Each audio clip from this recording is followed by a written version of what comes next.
السلام علیکم ورحمت الله وبرکاتو. دوستانو امید دی چې تاسو بخیر. نن ویډیو زمونږ نن د اصلور ورځو چې کومه ویزه ده د هغې باره کې ده. د دې دپاره شرایط څه دي او په دې باندې کم خلک راتلی شي او د دې فیس څومره دی او چې دا ویزه ولګي نو بیا د دې ایکسپایر کېدو ټایم څومره دی. په دې سره زه تاسو سره خبره کوم او د دې انشاءالله په مستقبل کې د دې یو زبردست فایده هم ده او انشاءالله ویډیو تاسو ټولې وګورئ. ګورئ دوستانو، دا ویزه باقاعده دي ما ویډیو هم جوړه کړله، دې باقاعده آغاز شوی دی.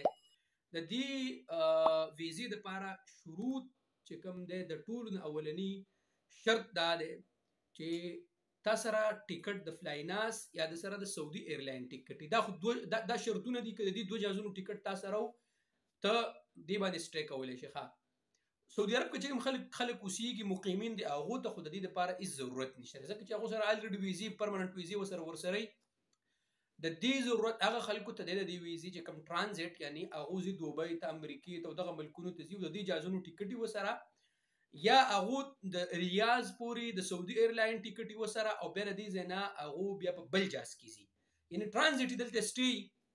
نو هغه څه چل وکړي چې هغه کله راځي دغه جهاز داسې راځي په دې طریقې کار باندې، نو هغه به د ټیکټ سره به دې ویزې ته اپلای وکړي، دا به ورته بالکل فری ایشو شي، یعنې په ایمیل کې به ورته دا راشي. بیا چې دلته سعودي عرب ته کله راشي خو داسې ترتیب به ځان له داسې جوړوي چې مطلب دا دی چې درې تاسو پکې عمره وکړئ، د مسجد نبوي زیارت پکې وکړئ بالکل فری، چې کوم ځای ته پکې تاسو تللی شئ.